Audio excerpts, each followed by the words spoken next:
He had raised Noah for 10 years, believing the boy was his own. But one night in the hospital, a doctor's words shattered everything. "Mr. Carter, your son's blood type makes it impossible for him to be your biological child." From that moment, Adrian's world collapsed. And yet, out of betrayal, loss, and fear, a new kind of family was born.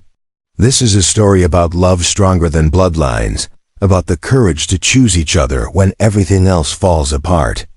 If you love powerful, life-changing stories, make sure you subscribe, because you don't want to miss what happens next. 3 weeks away on business had stretched time thin for Adrian Carter, like a guitar string pulled too tight.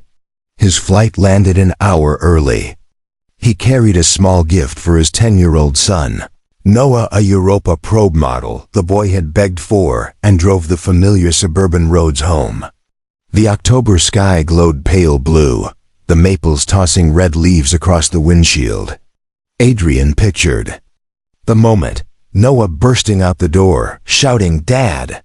Before leaping into his arms, the door did open. But the first sound wasn't his son's laugh. It was a stifled sob. Adrian froze. On the sofa sat a woman he had never seen before, holding Noah tight. The boy's face was buried against her shoulder, his small fists clutching her blouse like claws digging for safety.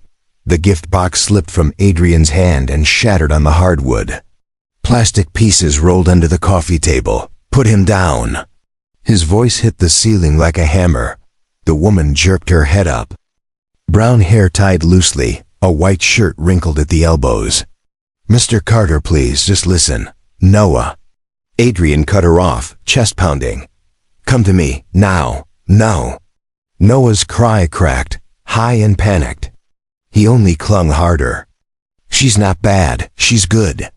The words cut deeper than any insult. His son wasn't running toward him, he was defending this stranger. Adrian's jaw tightened. "Who are you? How did you get into my house?" "My name is Lydia," the woman said, surprisingly steady. "Your assistant, Davis, hired me to look after Noah while you were gone. I have clearance. Security knows me. I heard nothing about this." Adrian snapped out at that exact moment. The doorbell rang. Davis appeared, out of breath, tie crooked. "Sir, I'm sorry. You came home early. I was going to brief you this afternoon." He flipped open an iPad. Background checks, contracts, ID scans, entry permissions. Adrian scanned the documents. Everything lined up. Every letter, every signature neat as clockwork. His anger cooled, but only slightly, leaving behind something heavier, darker. "Then why?" Adrian asked, voice rough. "Is my son sobbing like that?" Lydia's eyes softened. "He panicked when the power went out. I read to him until he..." "Calm down. He begged me not to leave until you returned." Noah nodded faintly. "I'm scared of the dark, Dad." The admission loosened something in Adrian's chest. His shoulders sagged. For the first time since he walked in, he realized. His hands were shaking. The days that followed bent the house into new shapes.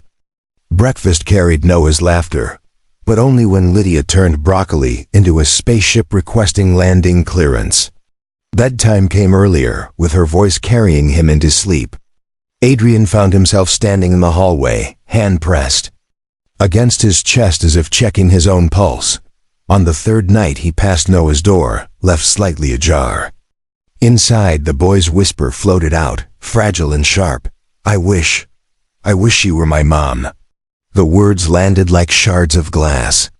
Adrian turned, walked slowly back to his study, and closed the door. On the desk, the repaired Europa model sat under the lamp, its glossy plastic reflecting light. He touched it absently and felt only cold. Jealousy in adults rarely admits itself. It wears the mask of reason. The next morning, Adrian told Davis, "I want everything on her. Not the sanitized report everything." Davis hesitated. Then not a dot from that moment. Adrian watched Lydia differently. The way she set a glass of water beside Noah's bed. The neat fold of blankets, the quiet patience. One night he blurted, "Do you have children?" Lydia smiled faintly and shook her head. "Not my own. Just kids I've cared for, here and there." But in her eyes, a shadow crossed. Brief as a cloud dot. By the fifth afternoon, Davis returned, carrying a thin folder. "Clean resume, volunteer work, but..." He slid an old photocopy across the desk, edges yellowed, ink bleeding. 10 years ago, an abuse allegation at an orphanage. The words lit a fuse in Adrian. He shot to his feet, the chair crashing back. "You're telling me I left my son with someone accused of hurting children?" "Accused," Davis stressed, voice low.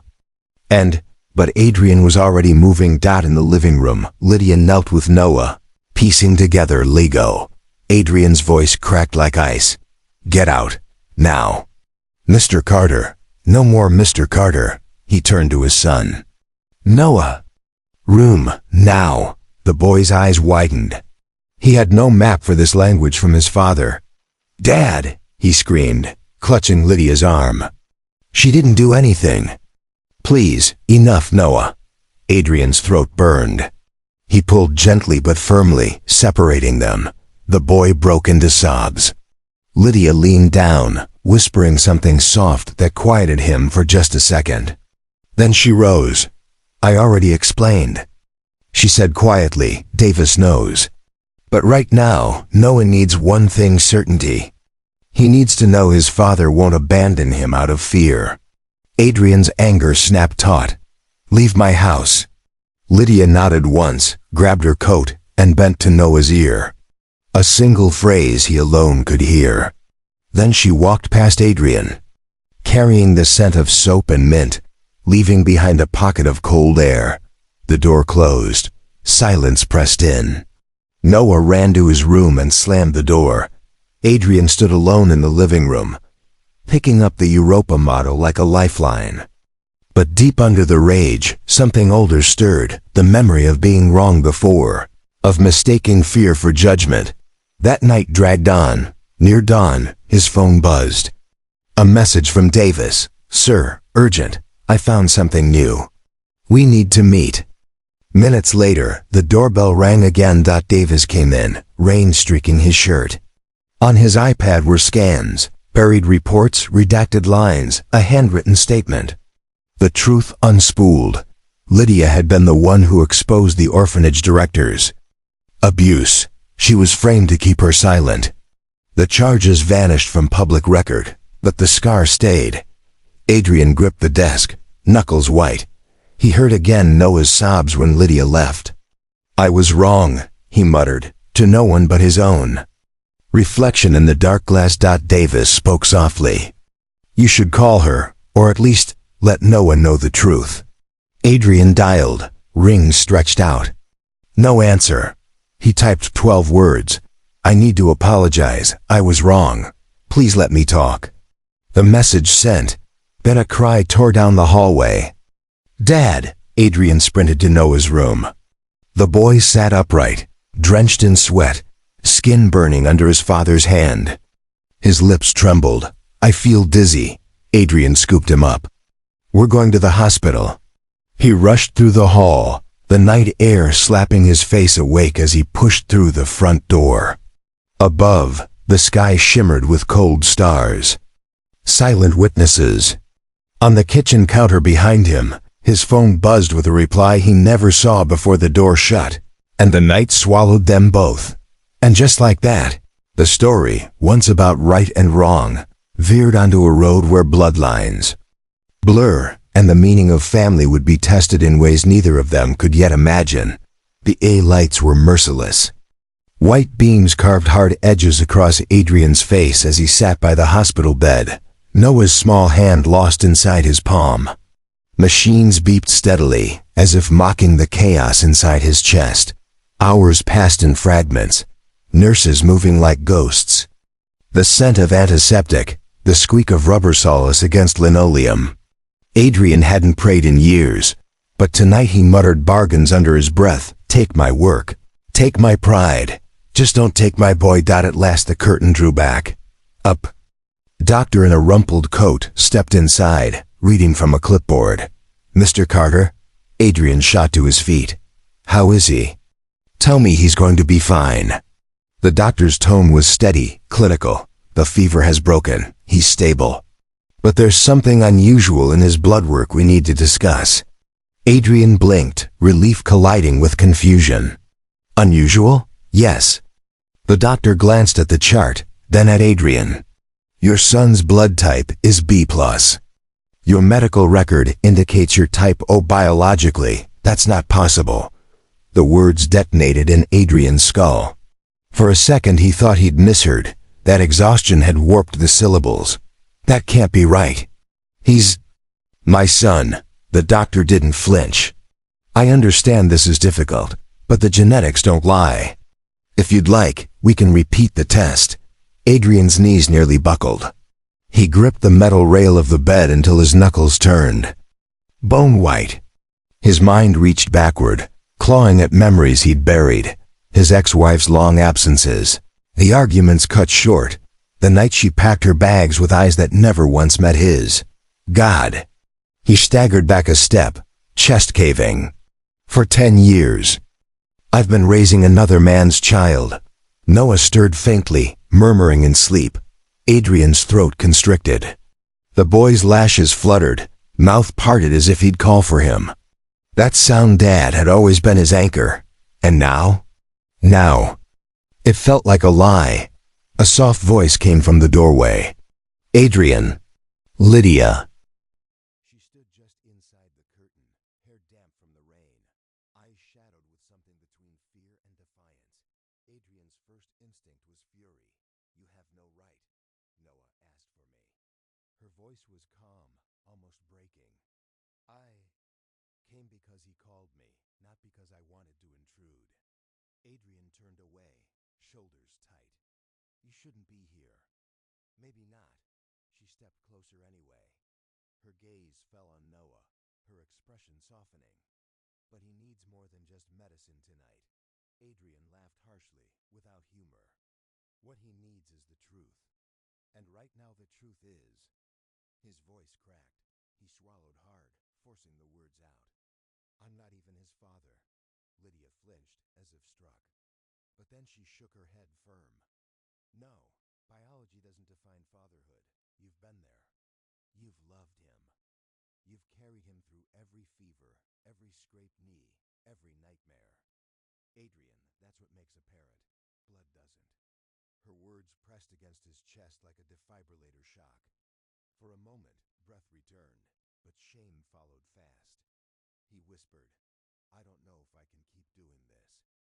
Not knowing whose son he really is. Then don't think of whose he was, Lydia said. Think of whose he is, right here, right now. Adrian met her eyes at last. And for the first time since the doctor's verdict, the ice cracked just enough. For warmth to seep through. By morning, Noah's fever had broken completely. He woke, groggy but smiling faintly at the sight of his father slumped in the chair. Adrian smoothed the boy's damp hair back. Hey, champ. Noah's voice was raspy. You stayed all night. Of course I did. Adrian forced a smile. Where else would I be? Lydia appeared with a paper cup of coffee.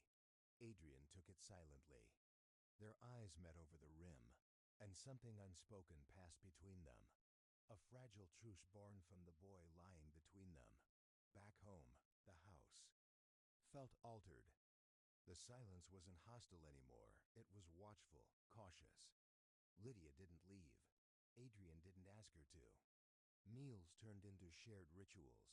Noah chattering while Lydia chopped vegetables. Adrian correcting math homework at the table. One night, as rain drummed against the windows, Lydia sat with Noah on the rug, building a cardboard space station. Adrian watched from the couch, the image imprinting on him like film, her laughter mingling with his son's, two voices harmonizing in a key he hadn't realized was missing. When Noah finally drifted off, Adrian whispered, You never told me why you stayed in childcare after. After what happened at the orphanage, Lydia folded the cardboard quietly. Because of one boy. He was 8. He used to hide in closets to escape the director. The night everything came out, I found him shaking in the dark. I promised him not everyone would turn their back. I couldn't quit after that, not without breaking my word. Adrian stared at her. The image of his own son trembling in the dark hallways at home flashed through him. He whispered, almost to himself, "You kept a promise." Her eyes met his. We both have days blurred into weeks. And in those weeks, the lines shifted. Adrian found himself laughing more, sleeping better. He and Lydia fell into rhythms that felt frighteningly natural, trading inside jokes across the kitchen, reading the same bedtime story and alternating voices, Noah sandwiched between them like the sun between two planets. One morning at breakfast, Noah asked, mouthful of cereal, "Who's taking me to school today?" Adrian and Lydia answered at the same time. "Both of us." They looked at each other and laughed. Something stirred then in Adrian's chest. Not just gratitude, not just relief. Something warmer, riskier. A beginning, but beginnings rarely last unchallenged. It was a Friday afternoon when the knock came, sharp, deliberate. Adrian opened the door to a man in a tailored suit, briefcase gleaming in the gray light. "Mr. Carter?" The man asked politely. "Actually, I'm here for Ms. Lydia Sterling." Adrian turned, frowning. Lydia had appeared in the hallway, her face pale. The lawyer inclined his head. "Miss Sterling, I represent your father, Alistair Sterling. He is preparing to retire. He wishes for you to return and assume your rightful position as head of Sterling Media Group." The name slammed into Adrian like a steel door. Sterling Media, the multinational empire. Billions, headlines, power. He looked at Lydia. She stood still. Expression unreadable, like someone staring down a ghost. The lawyer pressed on. "You are his only heir. This position belongs to you." For a long, electric moment, the only sound in the room was Noah's voice, piping from the kitchen. "Dad? Lydia, can you come finish the space station?" Lydia's eyes flicked to Adrian, then to the boy. When she spoke, her voice was steady. "My answer is the same as before. Tell my father I've already found where I belong." The lawyer hesitated, then gathered his papers and left, the echo of his polished shoes fading into silence. Adrian exhaled slowly. "You never told me. I didn't want to be defined by it," Lydia said simply. "I walked away from that world. And I'm not going back." Noah bounded into the hall then, tugging both their hands. "Come on, the space station needs both of you." And just like that, the conversation ended. But the question lingered in Adrian's chest, louder than ever. Was she only here for Noah? Or had she already become part of something bigger? Something neither of them dared name yet. The weekend sun stretched gold across the backyard. Noah raced through the grass, Cape trailing behind him, shrieking, "I'm Captain Nova." Adrian leaned against the porch railing, coffee mug in hand, watching his son's arms slice through the air like wings. Lydia was crouched by the flower bed, tying the cape tighter around the boy's shoulders.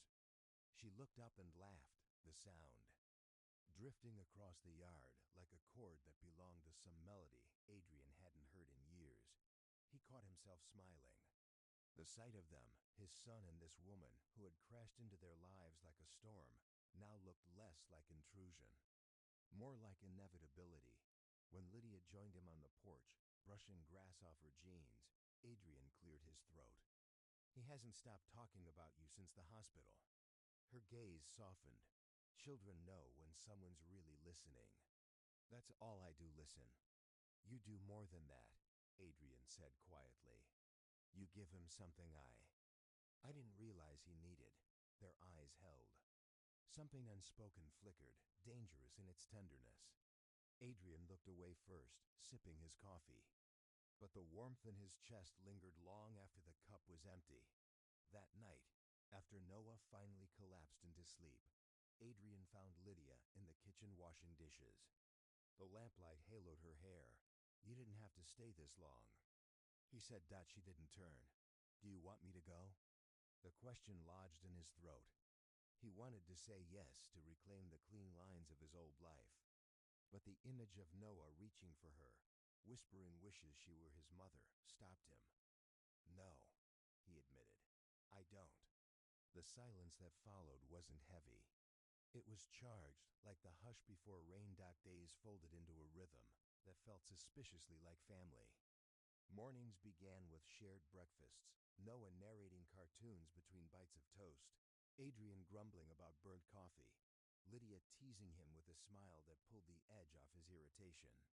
Evenings ended with the three of them piled on the couch, storybooks scattered, Noah asleep across both their laps. One evening, Adrian woke to find Lydia's head tipped against his shoulder, her breathing slow and even. He sat perfectly still, afraid to move, afraid to admit how natural it felt.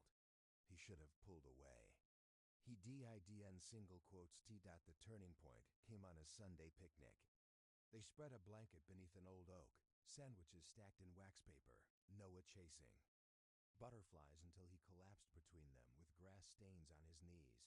Adrian lay back, eyes tracing branches overhead. Beside him, Lydia propped herself on one elbow, watching Noah twirl a dandelion. Her smile was small, private. "Why did you really walk away from Sterling Media?" Adrian asked. She didn't dodge. "Because I was drowning in a world where everyone saw me as a last name, not a person. I wanted to build something real, not empires, just moments." Adrian studied her. "And have you found it?" She hesitated. Then her eyes slid to Noah, who was arranging stones into constellations. "Maybe I have." Something in Adrian's chest shifted. The ground didn't feel so steady anymore. It was Noah who broke the balance. That evening, after the picnic, the boy wedged himself between them on the couch, still sticky with jam and sun. He grabbed both their hands, small fingers gripping. "Hard, Dad?" His eyes were wide, unblinking. "Yes, buddy?" "Can Lydia be my mom?" The question fell like a stone into deep water. Adrian's breath caught. Lydia's eyes filled instantly, her hand trembling in Noah's grasp. For a moment, no one moved. The air was thick with the sound of the boy's heartbeat, loud and certain, like he had spoken the only truth that mattered. Adrian's throat closed. He wanted to answer, but the words stuck, tangled between fear and longing. He glanced at Lydia. Her lips parted, but she didn't speak. Noah frowned, misreading their silence. "Don't you want to? You laugh together. You take care of me together. It already feels like it." Adrian pulled his son close, pressing his forehead to the boy's hair. His voice cracked. "We want to, buddy. More than you know." When he lifted his gaze, Lydia was staring at him, tears spilling freely. In her eyes he saw the same truth, same surrender that was breaking him open. She reached across, resting her free hand on Adrian's. For the first time, no one pulled away. Later, when Noah had drifted off against his chest, Adrian carried him to bed. Lydia followed, pulling the blanket to the boy's chin. They stood together at the doorway, watching him breathe. "I wasn't ready for that question," Adrian admitted. "Neither was I," Lydia whispered. Then she turned to him. "But maybe he sees what we're too afraid to say." Adrian searched her face, every muscle fighting the urge to close the distance. But before he could speak, Lydia stepped back. "Good night, Adrian." Her retreat left him aching, but not hopeless. That night, Adrian couldn't sleep. He sat at his desk, the Europa model spaceship gleaming under the lamp. Once a gift, now a relic of a time when he thought he understood what family meant. He picked it up, tracing the smooth plastic. Noah had glued one of the fins crooked, stubbornly refusing to fix it. "Because imperfection makes it real," the boy had declared. Adrian set the model down slowly. Maybe Noah had been right all along. Maybe families weren't built from perfect pieces. Maybe they were built from choice, from holding on when everything else said to let go. And maybe, just maybe, it was time to stop resisting the truth sitting. In the next room, the knock came on a Tuesday morning, sharp enough to rattle the windows. Adrian had just poured Noah a bowl of cereal. Lydia froze mid-step in the kitchen, her face already pale. When Adrian opened the door, the same attorney from before stood there, flanked by two men in dark suits. He adjusted his tie. "Miss Sterling, my client insists." "It is time." Lydia set down the dish she was holding. "Time for what?" "To return. Your father is ill. The board is preparing succession. You are the heir to Sterling Media. Your responsibilities are non-negotiable." Noah peeked from behind Adrian's leg, cereal spoon in hand. "What's he talking about?" Adrian's hand tightened on his son's shoulder. "He's saying Lydia has another life. A life she walked away from." The lawyer's gaze flicked between them. "This arrangement, whatever it is," he waved at the small kitchen, "the boy, the mismatched furniture, cannot compare to the legacy you are meant to carry." Lydia's jaw clenched. "Tell my father. Tell him yourself," the lawyer interrupted smoothly. "He's asked to see you. If you refuse, the board will move against him. Do you really want your father's empire to collapse under scandal because of your stubbornness?" Silence carved through the room. Noah's spoon clattered into his bowl. Adrian looked at Lydia, torn between anger and fear. "Go," Adrian said roughly. "See him, at least then you'll know." The Sterling estate rose from the countryside, like a fortress of glass and stone. Adrian drove them there, Noah asleep in the back seat, head tilted against the window. Inside the cavernous halls, Lydia looked smaller, almost swallowed. Portraits of men in suits lined the walls, their eyes cold, their mouths grim. Her father sat in a leather chair by the fire, wrapped in a blanket, hair silver. Alastair Sterling, titan of media, the man whose name had filled headlines for decades. "So," he rasped when Lydia entered, "the prodigal daughter returns." "Not to stay," she said. He coughed, a harsh sound. "You can't run forever. This empire needs you." "I don't want your empire," Lydia said, voice steady. "I want a life that's real." Alastair's eyes narrowed. "Real? With what, some widower and his boy? You're a Sterling. You were born to rule." Adrian, standing in the doorway, stiffened. But before he could speak, Lydia stepped forward. "No," she said. "I was born to choose, and I've chosen." The drive back was quiet. Noah stirred awake, rubbing his eyes. "What happened?" Lydia twisted in her seat to face him. "I told my father I'm not going back. I told him I already have a family." Noah smiled sleepily. "Good, because we already voted and you're part of us." Adrian chuckled, though his chest ached with the weight of it all. Life didn't return to normal, it became something new. Lydia stayed. The lawyer came again, papers in hand, threats thinly veiled. Adrian braced for battle, ready to fight the world if it meant protecting what they built. But one evening, Lydia placed the papers in front of him. "I signed them. I gave up my stake. It's over." Adrian stared. "Do you know what you've done? That was billions." "I know," her eyes softened. "But none of it could ever buy what I have here." For a long moment, Adrian said nothing. Then he reached across the table, covered her hand with his. "You're sure?" She squeezed back. "I've never been more sure." The seasons turned. Leaves flamed red, then fell. Snow dusted the roof. Inside, the Carter house pulsed with a new rhythm. Breakfasts with shared laughter, evenings with storybooks, weekends with backyard picnics. One night, after a dinner of spaghetti gone slightly too salty, Adrian's fault, though he denied it, Noah leaned back in his chair, grinning. "So when are you guys gonna get married?" Both adults choked at once.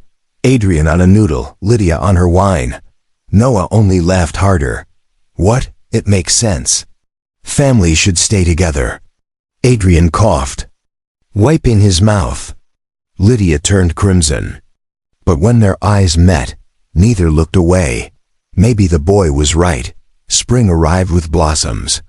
On a warm afternoon, Adrian lifted Noah high into the air, the boy's laughter echoing against the sky. Lydia watched from the porch, her heart swelling at the sight of them. When Adrian set Noah down, the boy barreled toward her, arms wide. She caught him, and he whispered into her ear, "You're my mom now." Tears stung her eyes. She looked up to see Adrian watching, his expression raw, unguarded. He crossed the yard, wrapped his arms around them both. "I guess it's official then," he murmured. The three of them stood there, tangled together, the sun dipping low. And in that moment, Adrian realized the truth he'd been resisting all along. A man can inherit an empire. A woman can carry a famous name. But a family, this family is something you build, choice by choice, heart by heart, not blood, not power. Love. In the end, Adrian didn't inherit an empire, and Lydia didn't return to one. What they built together was far greater. A home, a bond, a family chosen by love, not by blood. Noah's innocent question, "Can Lydia be my mom?" wasn't just the heart of a child, it was the truth of life itself. Families aren't written in DNA.